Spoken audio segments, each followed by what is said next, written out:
के श्लोक नंबर 62 में भगवान स्वयं कह रहे हैं कि अर्जुन उस परमेश्वर की शरण में जा जिसकी कृपा से परम शांति व शाश्वत स्थान अर्थात सतलोक को प्राप्त होगा। वो परमेश्वर कौन है, कहां है, कैसा है, जानने के लिए कृपया अवश्य सुनिए जगत गुरु तत्वदर्शी संत रामपाल जी महाराज के अमृत वचन। तो उन ज्ञानियों ने अपने आप निष्कर्ष निकाल लिया कि ओम नाम जाप है, वेदों में लिखा है, उस ओम नाम का रट लगा दी। और फिर साथ में एक वेदों से बाहर एक और आकाशवाणी करके इस काल ने और न्यारा खूटा ठोक रखा है, अलग से और एक भ्रमित किया हुआ है जीव को। जैसे ब्रह्मा जी कमल के फूल पर विद्यमान थे, उत्पन्न हुए, यानी वहां उनको बैठा दिया, होश में ला दिया, वैसे उत्पन्न ते पहले कर चुका था, उनको बेहोश किया हुआ था, कोमा में डाल रखा था, प्रवेश करते रहे, ये जवान हो गए तो उनको सचेत करके कमल के फूल पर बैठा दिया इस ज्योति निरंजन ब्रह्म ने, काल ने। तो ब्रह्मा जी कहता है कि मैं कमल के फूल पर बैठा था, मुझे नहीं मालूम मैं कहां से उत्पन्न हुआ, कौन भगवान है। उसी समय आकाशवाणी हुई कि तप करो तप करो। अब ब्रह्मा ने उस समय तक तो वेद भी ना पढ़े थे, वेद तो बाद में मिले हैं इसको सागर मंथन के समय। तो वो तप करने का आदेश किसका था, ये ज्योति निरंजन काल का। वो वेदों से बाहर का ज्ञान है, जो दंत कथा है, लोक वेद है। और वेद ज्ञान पूर्ण परमात्मा का दिया हुआ, जो ब्रह्म को दिया था। ब्रह्म को 5 वेद दिए थे प्रभु ने, ये सवसम वेद भी साथ दिया था, लेकिन इस काल ने सवसम वेद यथार्थ ज्ञान को छुपा दिया कि कहीं इन प्राणियों को तेरे जाल का ज्ञान ना हो जाए। और केवल 4 वेद बाद में दिए थे।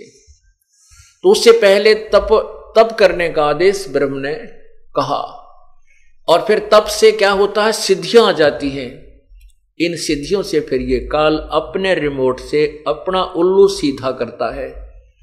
इन ब्रह्मा विष्णु महेश को भी खूब नाच नचाता है। क्या कहा, इसी के विषय में सवसम वेद में परमात्मा ने कहा है, तपो तपो कर वाक्य सुनाया, लोकर चोबल मेरी माया। काल ने कहा तपो तपो, यानी तप करो कह करके एक वचन सुनाया। और फिर कहा अब तू सृष्टि रच, यह शक्ति मैं तुझे देता हूं। वो तपस्या करके उसको बैटरी चार्ज करवा दी, सिद्धियां आ गई ब्रह्मा जी में। आगे फिर वो ब्रह्मा जी के आप पढ़ कर देखो, ब्रह्म पुराण, विष्णु पुराण, शिव पुराण कहते हैं ब्रह्मा जी के कान में तो इतने आदमी पैदा हो गए, जुबान पर तो इतने हो गया, मैं इस कान में तो इतने पैदा हो गए। ये सारी सिद्धि काल ने इसके अंदर फिट कर दी। और उस तपस्या के कारण उसमें सिद्धियां आ गई। उन सिद्धियों से फिर आगे इसने सृष्टि रचना का कार्य शुरू किया। और जब वो सिद्धियां समाप्त होगी तो फिर ये मैथुन सृष्टि प्रारंभ की। इस प्रकार ये काल का जाल है। तो वे ऋषियों ने साथ में, वो ब्रह्मा जी और विष्णु जी ने फिर तप किया, शिव जी ने भी 88,000 वर्ष तप किया। जबकि गीता जी में ये मना किया है कि जो हठ योग करते हैं वो कभी पार नहीं हो सकते, वो मूर्ख लोग हैं। तो ये हठ योग करने की कहां से प्रेरणा मिली, ये आउट ऑफ सिलेबस वेदों और गीता जी से बाहर का है। और उस ब्रह्म ने आकाशवाणी करके ज्योति निरंजन काल ने ब्रह्मा को दिया। इस फिर ब्रह्मा से ज्ञान लेकर के विष्णु जी ने भी 12,000 वर्ष तक तप किया। विष्णु जी ने भी, शिव जी ने भी 88,000 एक ना जाने कितनी बार तप किया, जबकि यह शास्त्र विरुद्ध है। जैसे गीता जी में लिखा है कि अर्जुन, यदि तू एक स्थान पर बैठा रहेगा तो तेरा निर्वाह कैसे होगा। अगर तू हठ योग करके साधना करेगा तो मोक्ष प्राप्त नहीं कर सकता। इसे सिद्ध है कि हठ योग करके तप आदि करना यह शास्त्र विरुद्ध है। शास्त्र विधि को त्याग कर मनमाना आचरण करने से जीव को लाभ नहीं होता।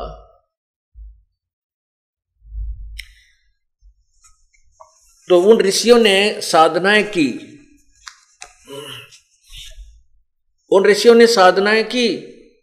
तो ब्रह्म कहता है 7वें अध्याय के 18वें श्लोक में कि ये ज्ञानी आत्मा है तो बहुत अच्छी, क्योंकि इनको ज्ञान हो गया कि भगवान भजना चाहिए और एक ही परमात्मा की पूजा करनी चाहिए। अनुपासना से मोक्ष नहीं होता, ना कोई श्राद्ध निकालने से लाभ होता, केवल एक परमात्मा की भक्ति से ही, उसके मंत्र के जाप से मुक्ति होगी। लेकिन ये मेरे वाले ज्ञान इनको तत्वदर्शी संत मिला नहीं, ये मेरे वाली घटिया अनुतम गति में सचित रहे।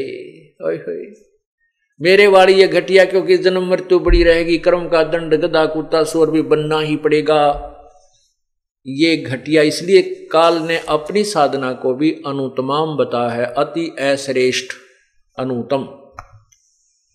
7वें अध्याय के 19वें श्लोक में फिर स्पष्ट किया है कि बहुनाम जन्मानाम अंते ज्ञानवान माम प्रपद्ये। बहुत बहुत जन्मों के अंत में कोई ज्ञानी आत्मा मेरे ब्रह्म तक की साधना कर पावे, नहीं तो नीचे की मुलझा रहता है। और वासुदेव सर्वमिति सर्वात्मा सो दुर्लभ है, ये बताने वाला नहीं, इस ब्रह्म से भी ऊपर एक और परमात्मा है, पर ब्रह्म से भी ऊपर जो सुप्रीम पावर है पूर्ण ब्रह्म, वही पूजा के योग्य है, वही सर्व सुखदायी है, वही पूर्ण मोक्षदायक है, वही पूजा के योग्य है। ये बताने वाला साधु तो संत तो बड़ी मुश्किल से मिलेगा, सो दुर्लभ है, बड़ी मुश्किल से मिलेगा। ओए होए, कोटों मध्य कोई नहीं रे झूमकरा, अरबों में कोई गर्क सुनो रे झूमकरा, तत्व ज्ञान कोई ना कह रे झूमकरा, ये पैसे ऊपर नाच सुनो रे झूमकरा। अब तत्व ज्ञान वो जानते नहीं कहीं कहां से, केवल फिर मनी मेकर हो गए, पैसे बनाने के तरीके ठग बना दिए। थारा पितर रुस गया, बारली रुष्ट होगी, इतने पैसे चढ़ा दे, भीतरली रुष्ट होगी, 100 रुपया दर दे। पहले 100 रुपया बहुत कीमत होती थी, 100 रुपया की बहुत कीमत होती थी, चांदी का होता था। आज तो 1000 के करीब हो से 1 रुपया, और उस समय का सोने चांदी के होते थे, बहुत पहले की बातें हैं।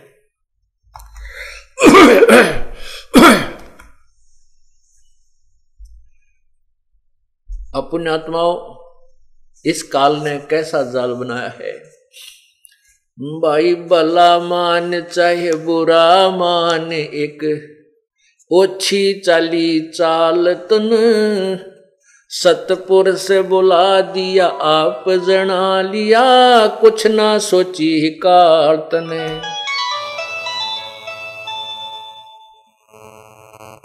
भला मान चाहे बुरा मान, भला मान चाहे बुरा मान, एक ओछी चली चाल तन, सतपुर से बुला दिया आप जना लिया, कुछ ना सोची काल तने।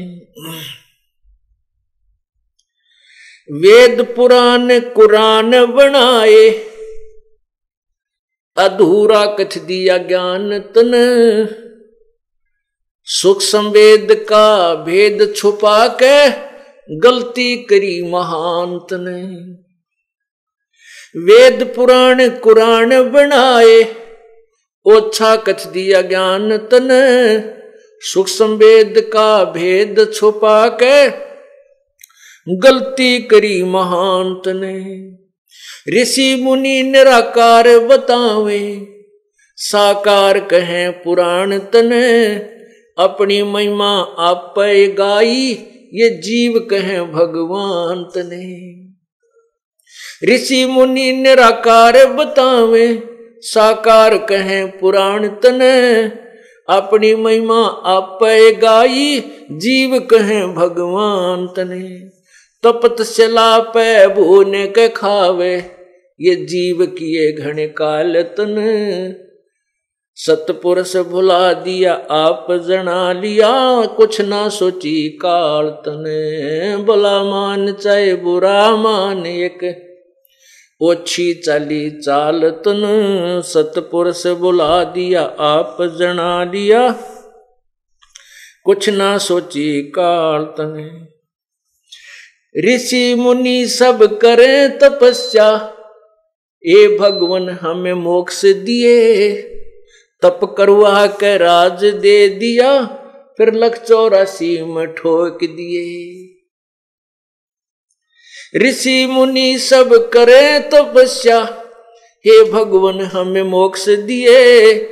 तप करवा के राज्य दे दिया, फिर लख 84 में ठोक दिए। 5 तत्व की कैद बना के इसके अंदर रोक दिए। मोह ममता की बेड़ी ला के जड़ कर्म गले में तोक दिए। 5 तत्व की कैद बना के इसके अंदर रोक दिए। मोह ममता की बेड़ी ला के जड़ कर्म गले में तोक दिए। काम क्रोध अहंकार लोभ का खूब बना दिया जाल तन। सतपुरुष बुला दिया आप जना लिया, कुछ ना सोची काल तने। भला मान चाहे बुरा मान एक ओछी चली चाल तन। सतपुरुष बुला दिया आप जना लिया, कुछ ना सोची काल तने। एक माई का पति मर्या वो दुख में माथा फोड़ थी। मेरे बेटे की तो खैर राखिए, यूं हाथ तेरे ते जोड़े थी। एक माई का पति मर्या वो दुख में माथा फोड़ थी। मेरे बेटे की तो खैर राखिए, यूं हाथ तेरे ते जोड़े थी। उस दुखिया का एक बेटा उस बेटे पर दिन तोड़ थी। अपने पूत की खैर के लिए तेरे देई धाम को दौड़े थी। उस दुखिया का एक बेटा वह बेटे पर दिन तोड़ थी। अपने पूत के खैर के लिए तेरे देवी धाम को दौड़ थी। उसके आगे वो भी खा लिया, कति करी न टाल तने। सतपुरुष बुला दिया आप जना लिया, कुछ ना सोची काल तने। भला मान चाहे बुरा मान एक ओछी चली चाल तन। सतपुरुष बुला दिया आप जना लिया, कुछ ना सोची काल तने। एक तरफ तो कंस बनाया कृष्ण भगवान तू ही। अपना स्वार्थ सिद्ध करने को ये बना दी चारों खान तू ही। एक तरफ तो कंस बनाया कृष्ण भगवान तू ही। अपना स्वार्थ सिद्ध करने को ये बना दी चारों खान तू ही। सतगुरु जी की मेर हुई तब हमने तेरी जाने हुई। अच्छी उपासना सारी ये छुट गई, अब बुरे कर्मों से आन हुई। सतगुरु जी की मेर हुई तब हमने तेरी जाने हुई। ये अच्छी उपासना सारी ये छुट गई, बुरे कर्मों से आने हुई। राम देवानंद धन मेरे सतगुरु, उधार दिया रामपाल तने। सतपुरुष भुला दिया आप जना लिया, कुछ ना सोची काल तने। भला मान चाहे बुरा मान एक ओछी चली चाल तन। सतपुरुष भुला दिया आप जना लिया, कुछ ना सोची काल तने। सत साहिब।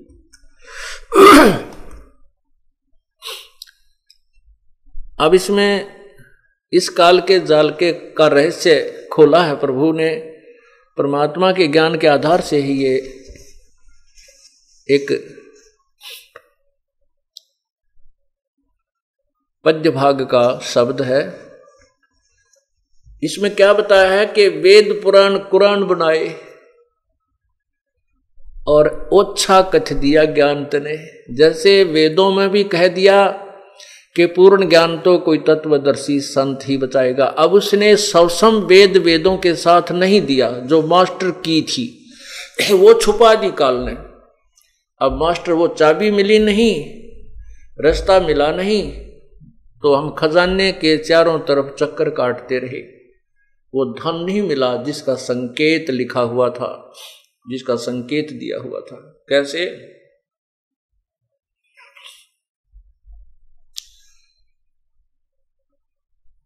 जैसे अभी आपने सुना, गीता जी में भी कहा है कि तत्व ज्ञान को समझने के लिए तत्वदर्शी संतों की खोज कर जो पूर्ण परमात्मा के विषय में पूर्ण जानकारी रखते हैं।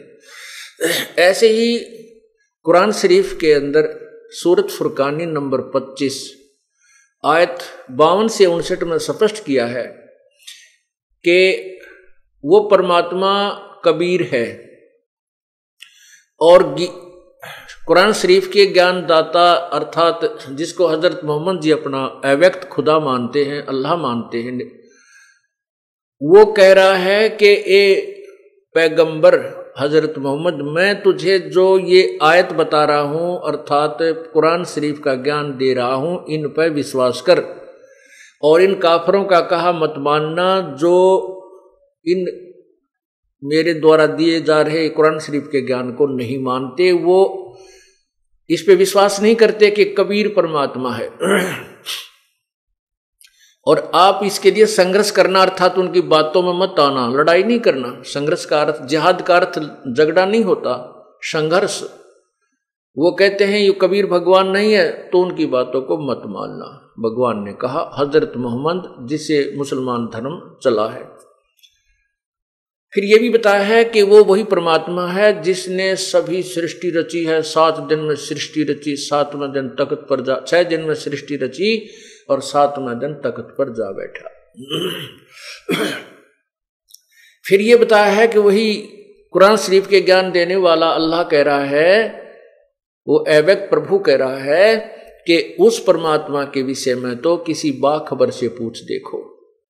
वो अविनाशी है, वो कभी मरने वाला नहीं है। उसके बारे में किसी बाखबर अर्थात तत्वदर्शी वेल नोन पर्सन जो परमात्मा के विषय में तत्व ज्ञान रखता है उससे पूछिए। इससे सिद्ध होगा कि कुरान शरीफ का ज्ञान भी इनकम्प्लीट, वेदों का ज्ञान भी इनकम्प्लीट, गीता जी का ज्ञान भी इनकम्प्लीट, अधूरा, ओछा है।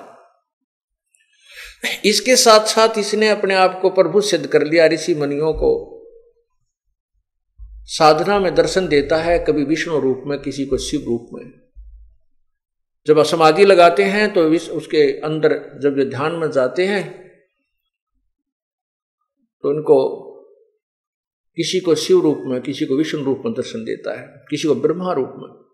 तो फिर कोई विष्णु जी का आश्रित हो गया, कोई शिव जी का आश्रित हो गया, और आखिर में फिर इनका डिंडोरा पीटना शुरू कर दिया कि यही भगवान है, सर्वशक्तिमान है। ये हमने साधना में देखे, इनके चित्र बनाए। ये तस्वीर जो आपके पास विद्यमान है ये ब्रह्मा विष्णु महेश की तस्वीरें हैं, और इन्हीं ऐसा ही स्वरूप वो काल भी बनाता है। इनकी भिन्नता जब आती है जब ये ब्रह्मा विष्णु महेश केवल 4 भुजा ही धारण कर सकते हैं और काल 1000 तक भुजाएं अपनी विस्तार कर सकता है। इस प्रकार इस ज्ञान को सुनना। क्या बताया कि वेद पुराण और कुरान बना के ओछा कथ दिया ज्ञान तने, और सब संवेद का भेद छुपा के गलती करी महान तने। अब सब संवेद जो इसने गुप्त कर दिया, उसी का प्रचार करने के लिए परमात्मा को स्वयं आना पड़ता है। यजुर्वेद ऋग्वेद मंडल नंबर 9 सूक्त 96 में 16 से लेकर 20 मंत्रों में स्पष्ट किया है कि वो कबीर परमात्मा जब भी यहां प्रकट होता है, एक लीला करता है पूरे जीवन रहने की मनुष्य का जैसा, तो एक शिशु रूप धारण करता है। और शिशु रूप धारण कर किया हुआ परमात्मा जब बड़ा होता है तो अपने तत्व ज्ञान को स्वयं ही लोकोक्तियों के माध्यम से कबीर वाणी के माध्यम से उच्चारण करता है, जिस कारण से उसको एक महान कवि की उपाधि प्राप्त होती है। उसको कवि कहने लग जाते हैं, वो होता भगवान है। और वो तीसरे मुक्ति धाम में रहता है, अर्थात परमात्मा एक देशीय है और एक स्थान पर रहता है, साकार है। और वहां से वो आकर के स्वरूपांतर करके यहां पर अपनी लीला करता है।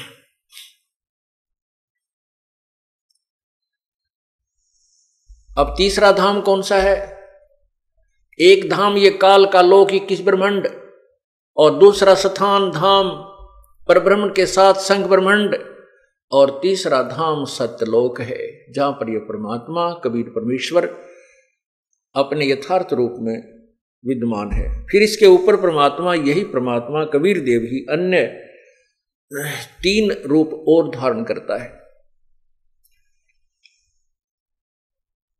और उन्हीं नाना रूपों में स्वयं ही विद्यमान है। अगमलोक, फिर अलखलोक, नेक्स्ट अलखलोक, फिर अगमलोक, और फिर अकैलोक अर्थात अनामी लोक, वहां पर भी प्रभु 3 रूपों में अलग से विद्यमान है। तो फिर वो चौथा लोक कहा है। इसी मंडल के 9 के ऋग्वेद मंडल नंबर 9 सूक्त 96 के मंत्र 20 में स्पष्ट किया है कि वो परमात्मा ऊपर एक सफेद गुम्बज के अंदर विराजमान है, और वो चौथे मुक्ति धाम में रहता है। सतलोक से आगे चौथा जो मुक्ति धाम है वो फिर अलखलोक, अगमलोक और चौथा अकैलोक, तो वहां भी वही रहता है जहां से सब सृष्टि का उत्थान हुआ है, जहां से उत्पत्ति हुई है, उसी परमात्मा ने की है। वेदों और कतेबों को पढ़कर ऋषियों और इन काजियों ने, मुल्लाओं ने जो निष्कर्ष निकाला, वो बताया कि भगवान निराकार है, क्योंकि ये इनको समझ नहीं सके। जैसे पवित्र बाइबल में लिखा है कि परमात्मा ने, पूर्ण ब्रह्म ने 6 दिन में सृष्टि रची, 7वें दिन वो ऊपर तख्त पर जा बैठा। तो जा बैठना तो साकार ही होगा, निराकार तो हो ही नहीं सकता। निराकार का तो कोई आकार ही नहीं होता, वो तो सर्वव्यापक है, तो फिर उसको सब जगह ही कहिए, एक स्थान पर नहीं रह सकता। तो वो साकार, वास्तव में साकार है, मनुष्य सदृश्य है। पवित्र बाइबल में यह भी स्पष्ट किया है कि प्रभु ने मनुष्य को अपने ही स्वरूप अनुसार बनाया है। इससे सिद्ध हुआ कि परमात्मा साकार है, मनुष्य सदृश्य, और उसी का प्रमाण हजरत मोहम्मद जी को कुरान शरीफ में बताया गया कि वो परमात्मा जिसने 6 दिन में सृष्टि रची, 7वें दिन तख्त पर जा बैठा। तो यहां क्या बताते हैं कि ऋषि मुनि वेद कतेबों को पढ़कर तो निराकार बता रहे, और साकार कहें पुराण तने, पुराणों में साकार प्रभु की महिमा गाई गई है, विष्णु जी की, शिव जी की, ये भगवान है, ये सर्वशक्तिमान है, ये ऐसे कर देते हैं, वैसे कर देते हैं।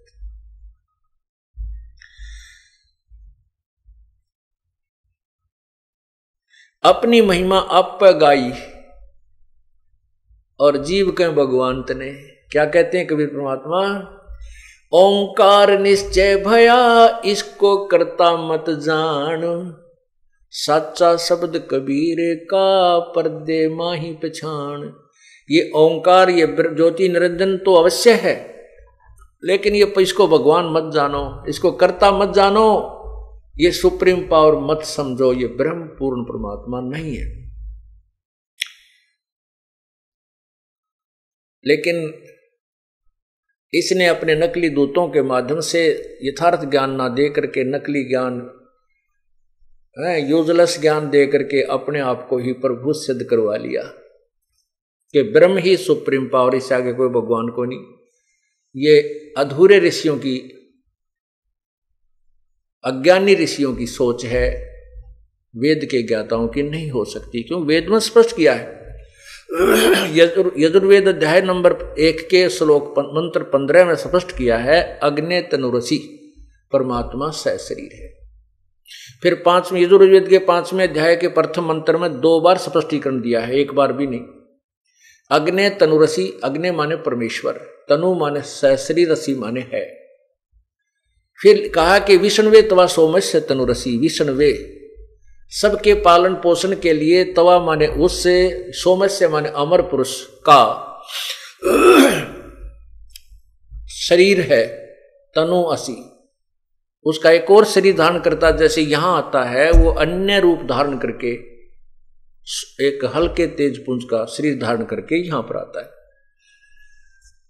तो वो अपने पवित्र वेद भी कह रहे हैं, लेकिन वेदों को ना समझ कर ना समझ करके इन ऋषियों ने परमात्मा को निराकार बता दिया।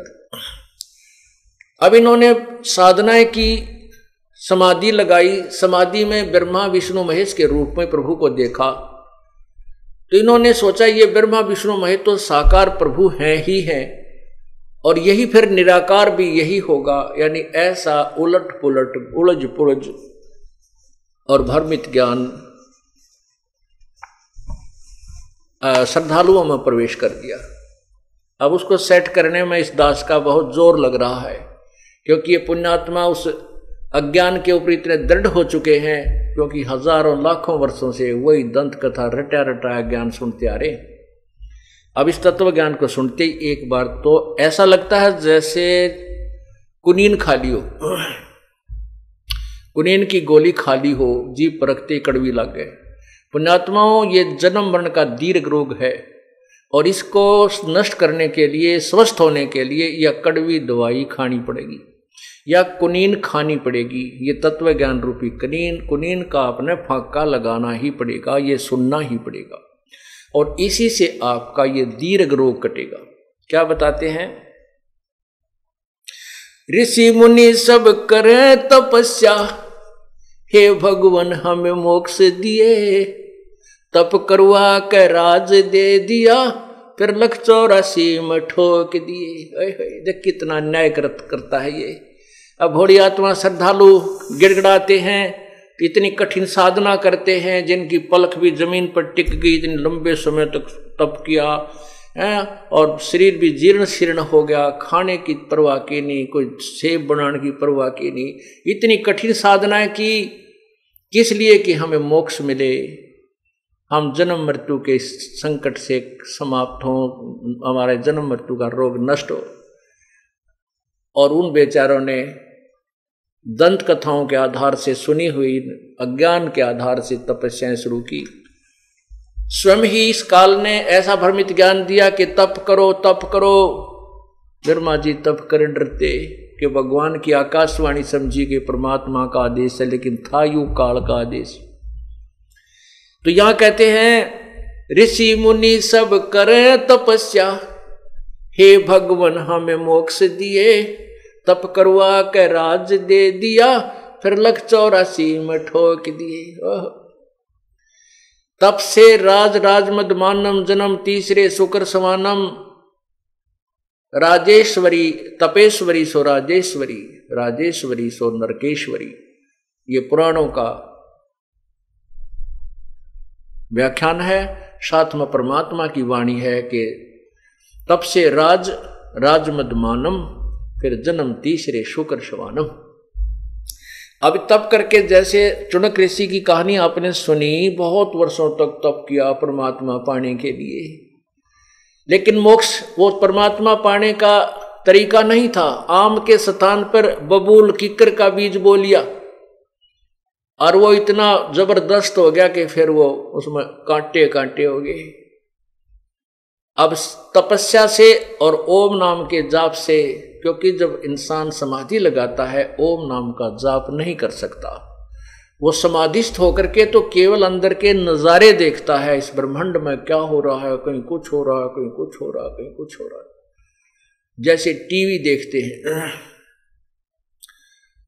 और फिर उससे तप हो जाता है। तप का नियम है कि अगले जन्म में उसको राज्य देता है, तप से राज्य मिलता है, और उस राज्य में नरी बकवाद करता है ये राजा। ओए होए, सारी कुबद कुमावे है। थोड़ा बहुत पुण्य कभी सूत बैठ जाएगा, दिवर पुण्य भी कर देता है, लेकिन पाप घना करता, अभिमान बन जाता है, दूसरे की ना नहीं सुन सकता, ना जाने कितने प्राणियों को की हिंसा भी कर डालता है, पीड़ाएं भी देता है, ना जाने कितने कुकर्म इकट्ठे कर देता है। और फिर क्या बनता है? जैसे वो सिद्धियां आ जाती हैं उस तपस्वी के अंदर, चुनक ऋषि में सिद्धियां आ गई थी, तो मानधाता चक्रवर्ती राजा की बेहतर सोनी सेना अपनी सिद्धि शक्ति तय बना कर एक एटम बम पुतली और उनको नष्ट कर दिया, मार डाला। अब उस ऋषि के वो पाप बैड अकाउंट में लिखे गए और जो उसने तप किया वो गुड अकाउंट में लिखा गया। तप से वो राजा बनेगा, ओम नाम के जाप से वो ब्रह्मलोक में जाएगा जितना भी उसने किया, और ब्रह्मलोक में भी अपने पुण्य को समाप्त करके फिर राजा बनेगा, राज को भी नष्ट करके फिर कुत्ता बनेगा, सिर में कीड़े पड़ेंगे उसको और उसकी खाज लगेगी, टांग टूटेगी, लूचरा होगा, ब्रेन मैटी होगी, क्योंकि पुण्य तो वहां खा लिए स्वर्ग महास्वर्ग में, ब्रह्मलोक में। कुछ शेष पुण्य बचे थे जो तप के आधार से वो राजा बन करके यहां मौज उड़ा ली, और फिर आया जब पाप कर्मों का टर्न, फिर क्या होगा कि वो जो बेहतर अक्षौणी जीव मारे थे, सैनिक मारे थे, वो कीड़े बनकर उसी तपस्वी के कुत्ता रूप में जब वो होगा, उसके कीड़े पड़ के उसके सिर में कीड़े पड़ेंगे और वो खाएंगे उसको नोच नोच करके।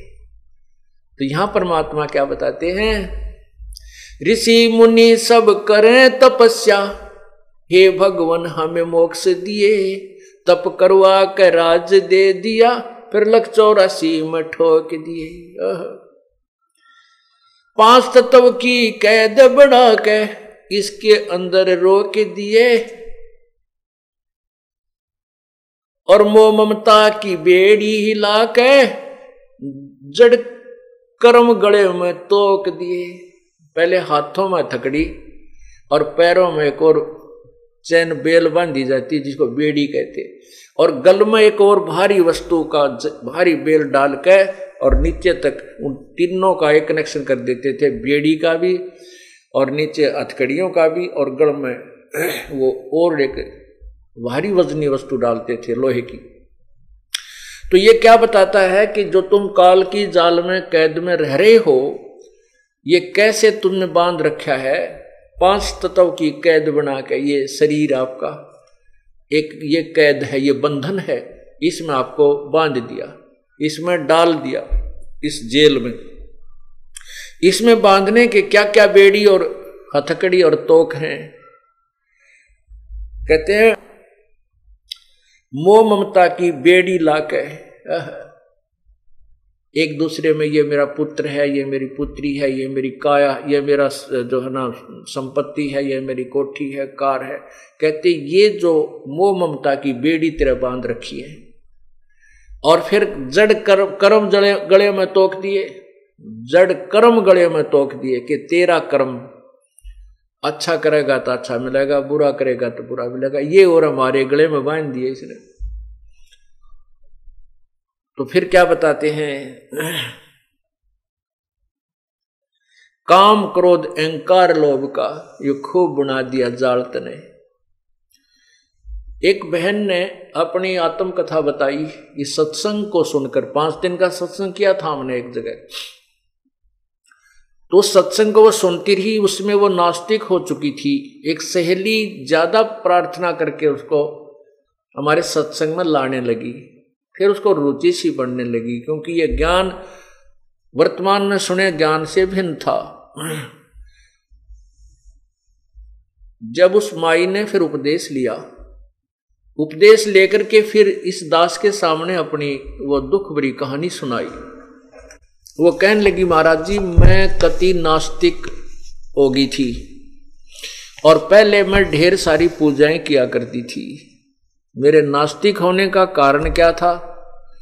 उसने बताया कि मेरी शादी हुई थी, एक पुत्र की उत्पत्ति हुई। वो लड़का हुआ 5-4 शादी के भी 4-5 वर्ष के बाद, और लड़का जब छोटा ही था इसके पिता की मृत्यु होगी एक्सीडेंट में।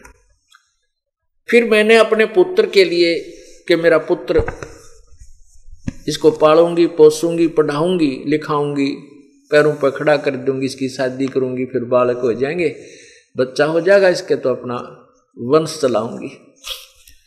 इस दृष्टिकोण से मैंने अपने पुत्र की परवरिश की और बच्चा जो भी आवश्यक वस्तु जो मैं मेहनत मजदूरी करके जो 2 पैसे कमाया करती थी और जो भी वो मुंह से निकाल देता था मैं तुरंत पूरा करती थी। कहीं ये बच्चा ये ना सोच बैठे कि मेरा पिता नहीं है, मेरा पिता होता तो आज मुझे ये वस्तु ला कर देता। तो मैं उसकी हर इस इच्छा की पूर्ति भी किया करती थी कि मेरा बेटा ये महसूस ना करे कि मैं बिना पिता का पुत्र हूं। जब वो लड़का +2 में पढ़ रहा था, उसने बच्चों की देखा देखी मोटरसाइकिल लेने की जिद लगा दी। मैं बहुत डरा करती थी कि इसका पिता भी ऐसे ही मृत्यु को प्राप्त हुआ था एक्सीडेंट में, और कहीं ये मेरा बेटा मोटरसाइकिल पे मार ना खा जाए। लेकिन बच्चे ने जिद बहुत कर दी। अब उसका दुख नहीं देखा गया, तो मैंने जैसे तैसे उधार सुधार करके वो मोटरसाइकिल उस बच्चे को परचेज करवा दी।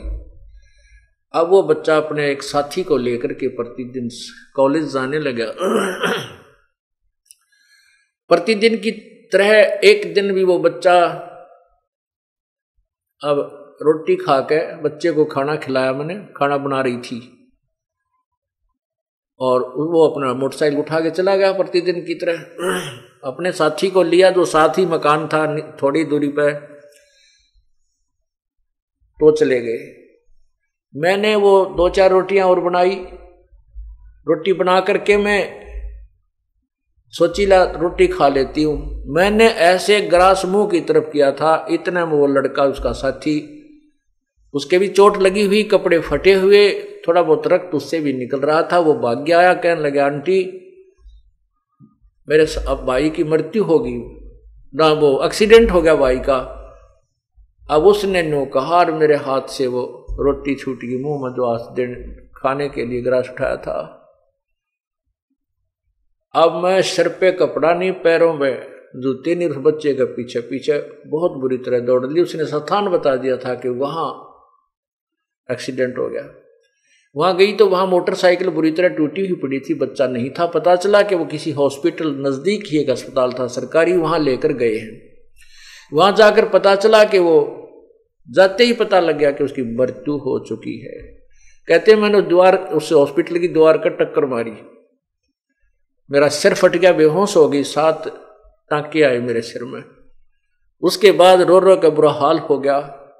और जितनी भी पूजाएं मैं किया करती थी, ठाक मैंने कुर्डिया पर फेंक दियो, देवताओं की मूर्ति मारती, और वो पितरों की जितने भी पूजाएं मैं करती थी, क्योंकि मैं ढेर सारी पूजाएं करती थी। मैंने कोई स्थान नहीं छोड़ा, जिसने भी जो बता दिया कि वहां भी जाइए वहां भी जाइए, सारे सब पूजाएं मैं करती थी, देवी देवताओं की, ब्रह्मा विष्णु जी की, शिव जी की, हनुमान जी की, संतोषी माता की, शेरावाली माता की, बाबा श्याम जी की, यानी जो भी हरिदास जी की, गरीबदास जी की, यानी जहां भी जिसने मुझे नियर बाई बताया मैं उड़े जाया करती कि हे भगवान मेरे बच्चे की लंबी आयु देना। परमात्मा कहते हैं आए हाय कि जो खावे ताको, जो बख्शक ताको विश्वासा, और जो रक्षक उसते ये फिरे उदासा। जो इनको खाता है, जो भक्षक है, उसको तो ये भगवान मान रहे हैं काल को तो, और जो रक्षक है कबीर परमात्मा, उस तो उदास फिरते हैं, कहते ना तू भगवान नहीं, भगवान तो यही है, ब्रह्म है, और ब्रह्मा विष्णु महेश ही प्रभु हैं। क्या कहते हैं परमात्मा, मैं रोवत हूं सृष्टि को, ये सृष्टि रोवे मोहे, गरीबदास इस वियोग को समझ न सकता कोई। गरीबदास जी महाराज कबीर परमात्मा के विषय में बता रहे हैं। गरीबदास जी को कबीर परमेश्वर ने यह ज्ञान बताया, उसका आगे वो वर्णन कर रहे हैं कि कबीर परमात्मा ये कहते हैं कि मैं तो अपनी प्यारी आत्माओं को रोता फिरता हूं कि तुम मेरे बच्चे हो, मेरी आत्मा हो, तुम मेरे पास आ जाओ, तुम मेरे ज्ञान को ग्रहण करो, मैं तुम्हें अपने सतलोक में ले चलूंगा। और ये मुझे कहते हैं नहीं तू भगवान नहीं है, और मुझे ही ढूंढ रहे हैं, मेरे लिए रो रहे हैं, हे पूर्ण परमात्मा, हे सर्व सुखदाई, हे हमारे दुखों को दूर करने वाले, हे प्रभु हमारे हमें दर्शन दे, हमारे दुख कष्टों को निवारण कर। ये मुझे ढूंढ रहे हैं और मैं इनको ढूंढ रहा हूं। हमारे बीच में जो अज्ञान का ये पर्दा, ये भीत द्वार खड़ी कर दी, ये टूटे बिना बात नहीं बन सकती। मैं रोवत हूं सृष्टि को, ये सृष्टि रोवे मोहे। और गरीबदास जी कहते हैं, कबीर भगवान ने कह रहे हैं, हमारे इस वियोग को, हमारे इस बिछड़े हुओं को कोई नहीं समझ पा रहा। हम एक दूसरे से बिछड़े हुए हैं, ये मेरे से दूर हो गए। अब इनका मुंह काल ने मेरे से विपरीत कर दिया, उल्टा ज्ञान इनके हृदय में ठोक ठोक कर भर दिया। ये भगवान को नहीं समझ पा रहे।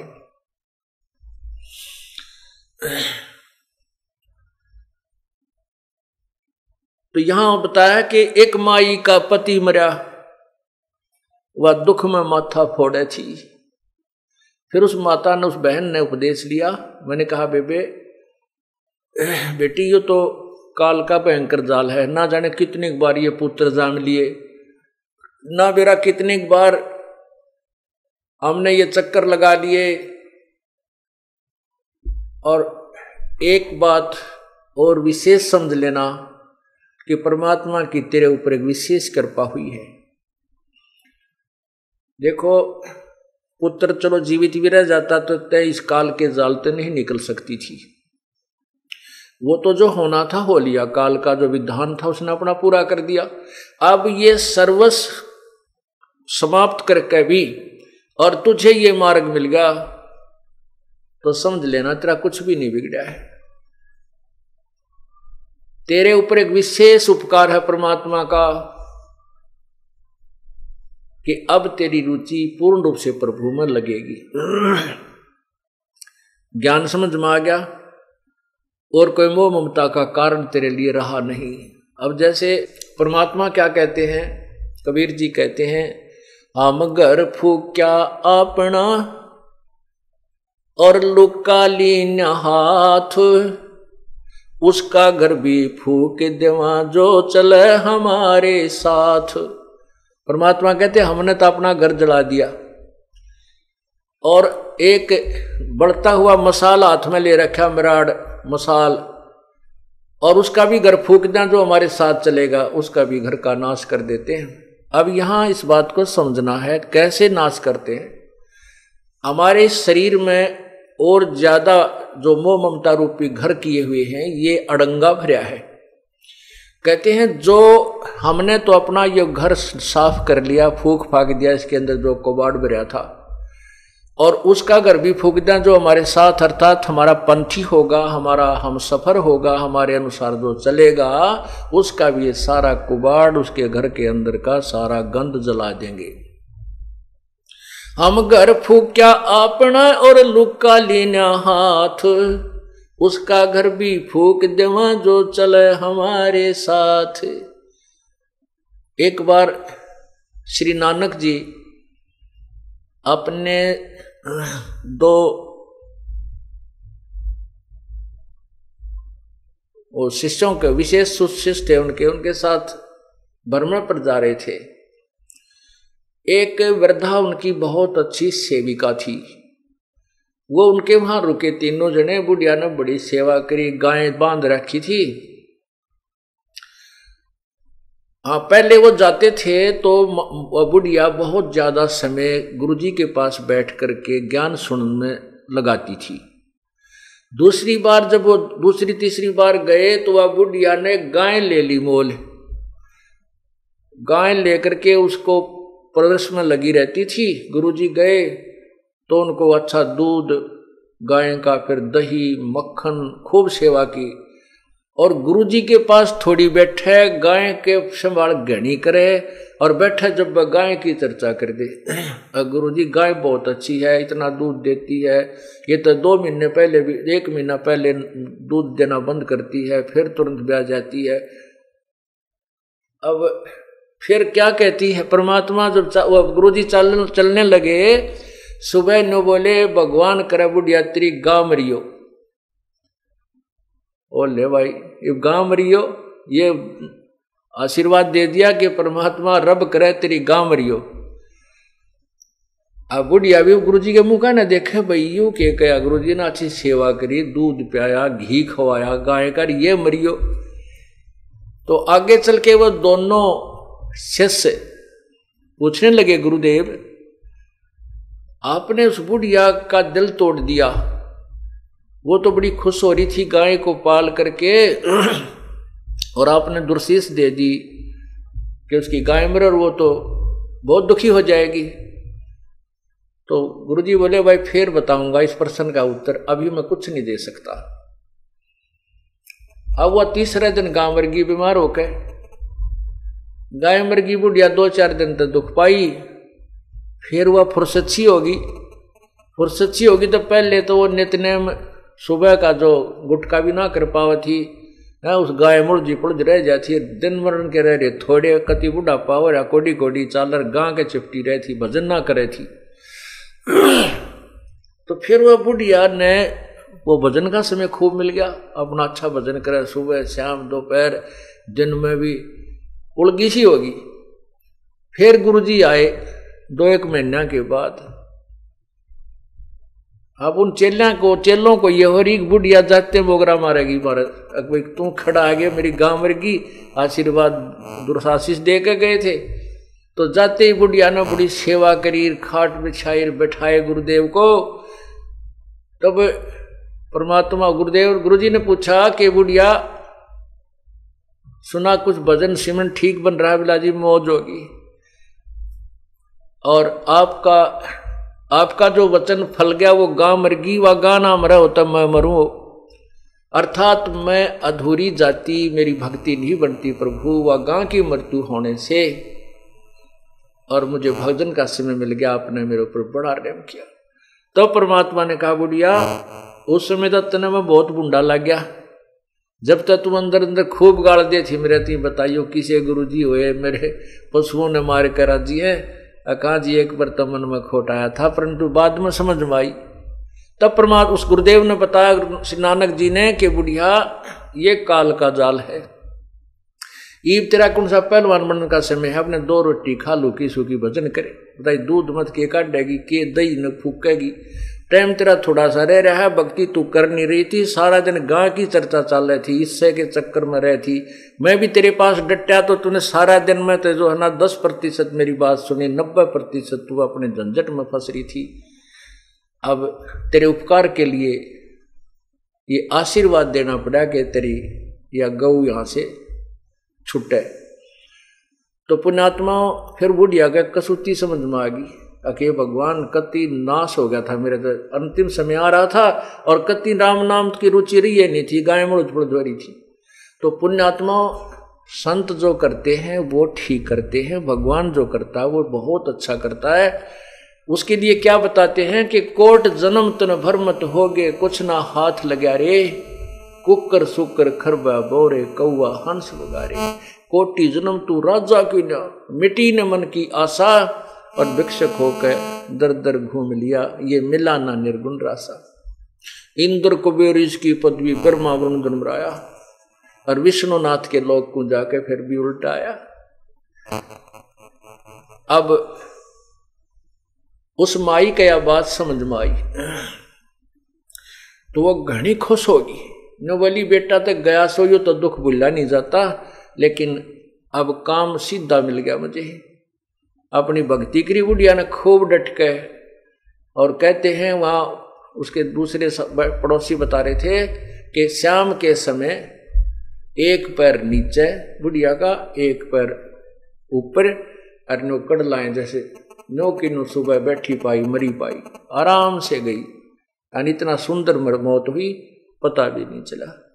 तो पुण्यात्माओं इस काल के जाल को परमात्मा ही समझा सकता है। कहते एक तरफ तो कंस बनाया कृष्ण भगवान तू ही, अपना स्वार्थ सिद्ध करने को बना दी चारों खान तू ही। अब देखो काल का कितना जबरदस्त जाल है। एक तरफ तो कंस राक्षस पैदा कर दिया दुर्बुद्धि, और उसने उसके द्वारा फिर अपनी ही बहन को यातनाएं दिलवाई।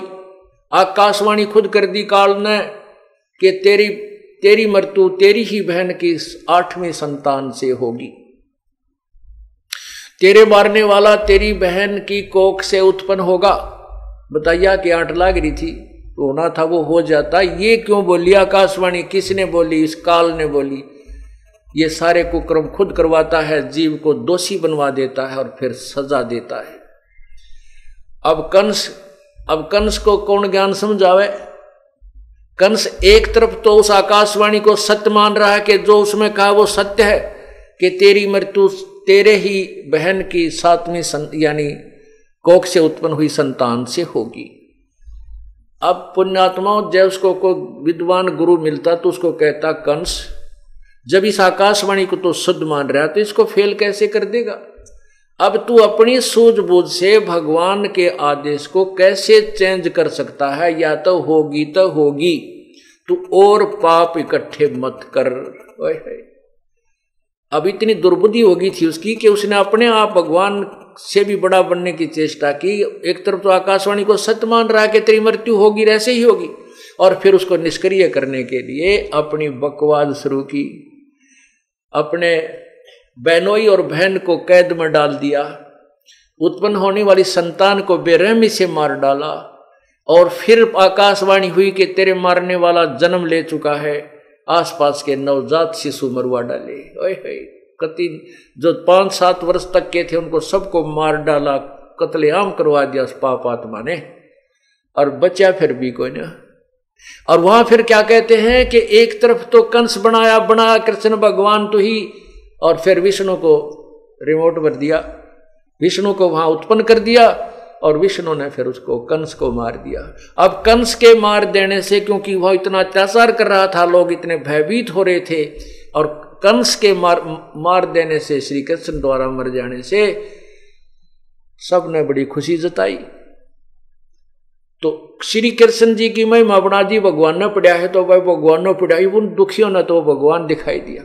अब इस प्रकार उस काल ने ये जाल चल के चाल इस श्री कृष्ण जी और उर्फ विष्णु जी अपने पुत्र की महिमा बनवा दी।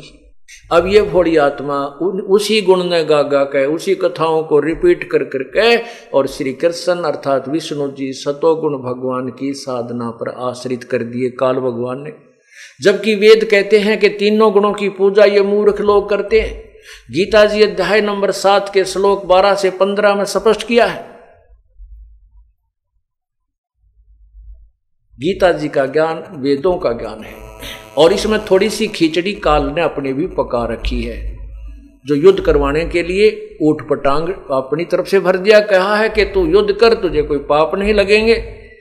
दूसरे अध्याय के 37वें श्लोक में कहता है कि अर्जुन तेरे दोनों हाथों में लड्डू है, यदि युद्ध में यदि तो कहते हैं कि लाभ हानि को भूल के और निस्वार्थ भाव से युद्ध कर तो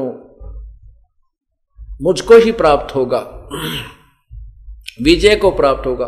और 38वें श्लोक में कहता है कि मर गया तो तू स्वर्ग जाएगा युद्ध में, और जीवित रहा तो पृथ्वी का राज भोगेगा। तुरंत ही लाभाणी भी बता रहा है, और एक तरफ से कहता लाभाणी को भूल कर तो युद्ध कर ले। या जो बीच में खिचड़ी उल्टी सुल्टी पकाई है, ये काल के अपने कुछ मिक्स्ड हैं, दोगले शब्द हैं। अर्जुन ने कहा कि भगवान तेरी दोगली बातें मुझे अच्छी नहीं लगती, एक तरफा ज्ञान बता जो मेरे हित में हो, ये स्पष्ट किया। तो वेदों का जो ज्ञान है वो वेदों से मिलता है गीता जी में, और उसके थोड़ा सा भिन्न है वो काल का अपना लोक वेद है। जैसे तपो तपो कर वाक्य सुनाया, लोक रचो बल मेरी माया, बीच में आकाशवाणी करता है, कंस को आकाशवाणी कर दी। ये सारी काल की खिचड़ी है। ये एक तरफ तो कंस बना दिया, उसको ऐसे पाप करवा दिए खुद ही, और एक तरफ अपना अंश भेज दिया, विष्णु भेज दिया श्री कृष्ण रूप में, वो कंस मरवा दिया, और सारे प्राणी उस कंस के ऊपर आश्रित, विष्णु उर्फ कृष्ण जी पर आश्रित हो गए, उसको भगवान मानने लगे। तो वो बुद्धि हमारी ऐसी दृढ़ कर दी काल ने। तो यहां क्या बताते हैं, एक तरफ तो कंस बनाया, बनाया कृष्ण भगवान ने तुही, अपना स्वार्थ सिद्ध करने को ये बना दी चारों खान तुही। सतगुरु जी की मेर हुई तब हमने तेरी जान हुई, राम देवानंद ओछी उपासना सारी ये छुटगी, इन बुरे कर्मों से आन हुई।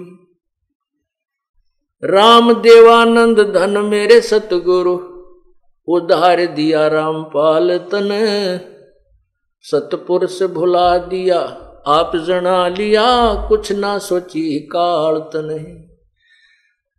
अब क्या बताते हैं कि परमात्मा सतगुरु कबीर परमेश्वर के तत्व ज्ञान और गुरुदेव की कृपा हुई तो हमने तेरे जानकारी हुई कि तू काल है और ये क्या झंझट है, ये कैसे जाल तूने फैला रखा है।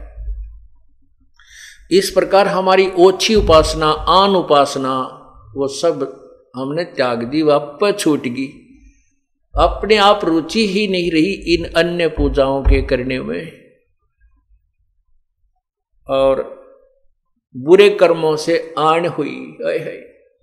बुरे कर्मों से परहेज हो गया, आन होगी, हमें उनकी कसम होगी हम बुरे काम नहीं करेंगे, क्योंकि हमें पता लग गया कि बुरे कर्म करेंगे तो उनका भोग भी भोगना होगा।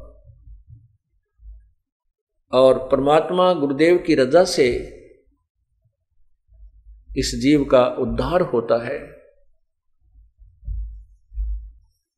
पुण्यात्माओं, ये कोई कृपा है प्रभु की। अब वो कृपा केवल कबीर परमेश्वर ही कर सकता है और नहीं कर सकता कोई भी। हमारे सब दुखों का निवारण करने वाले भी कबीर परमेश्वर ही है।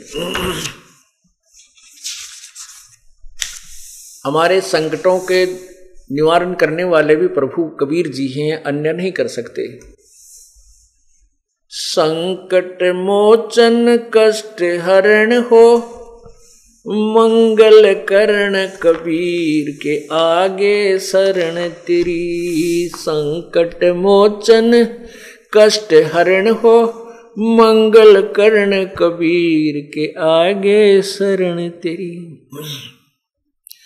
पहले तो मोह ज्ञान नहीं था, प्रेम होया ना तेरे में। पहले तो मोह ज्ञान नहीं था, प्रेम होया ना तेरे में।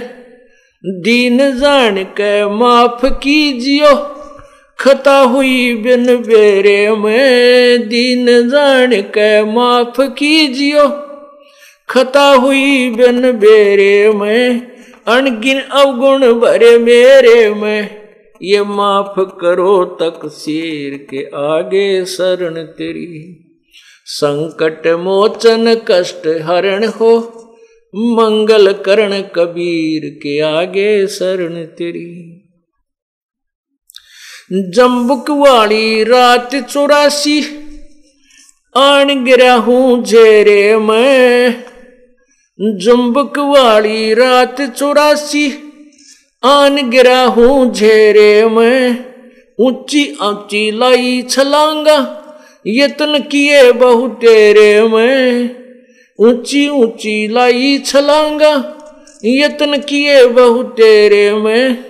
काम क्रोध अहंकार लोभ की, ये मोटी जड़ी जंजीर के आगे शरण तेरी। संकट मोचन कष्ट हरण हो, मंगल करण कबीर के आगे शरण तेरी। कर्म कुसंगत बहुत किए, वो जाते हैं नहीं कहे। कर्म कुसंगत बहुत किए, वो जाते हैं नहीं कहे। आके आप संभालो सतगुरु, लख 84 में जाहे बहे। आके आप संभालो सतगुरु, 84 में जाहे वहे। जन्म मरण के कष्ट सहे, अब मेटो जन की पीर के आगे शरण तेरी। संकट मोचन कष्ट हरण हो, मंगल करण कबीर के आगे। गुप्त रूप में सब काज सारते, जो भी विपता आन पड़े। गुप्त रूप में सब काज सारते, जो भी विपता आने पड़े एक दिन दर्शन देने होंगे, दीन दयाल नो नहीं सरे एक दिन दर्शन देने होंगे, दीन दयाल नो नहीं सरे तुम बिन पापी नहीं तेरे, मेरा अवगुण भरा शरीर के आगे शरण तेरी।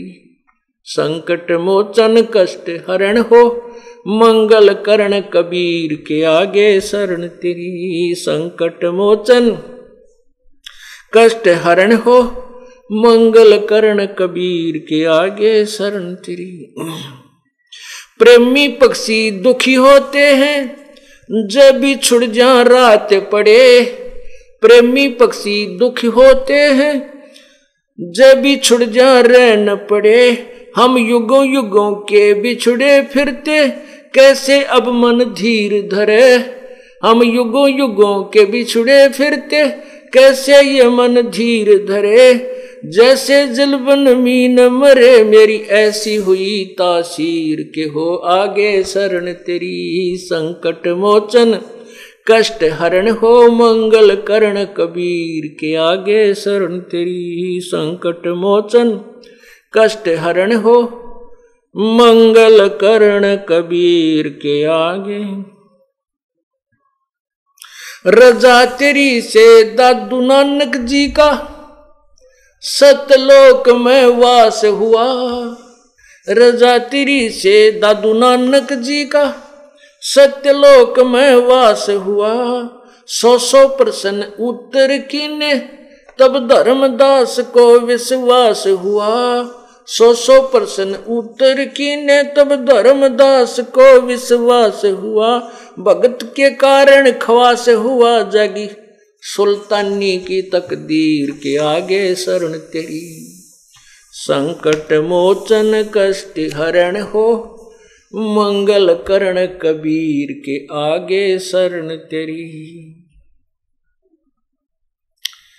हिरण वाला पैर उलझा लिया, हिरण वाला पैर उलझा किया पड़ मोह माया के चक्कर में, हिरण वाला पैर उलझा लिया पड़ मोह माया के चक्कर में। अब मोहे ज्ञान होया मैं आया इस काल बलि की टक्कर में, अब मोहे ज्ञान होया मैं आया काल बलि की टक्कर में। हरदम तेरा करूं जिक्र में आन पड़ी मोए भीड़ के आगे शरण तेरी। संकट मोचन कष्ट हरण हो मंगल करण कबीर के आगे शरण तेरी।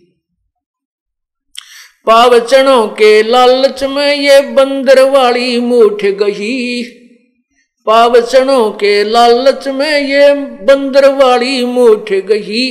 मूठ खुले ना जान बचे ना हे साहेब या कौन हुई, मूठ खुले ना जान बचे ना हे साहेब ये कौन हुई।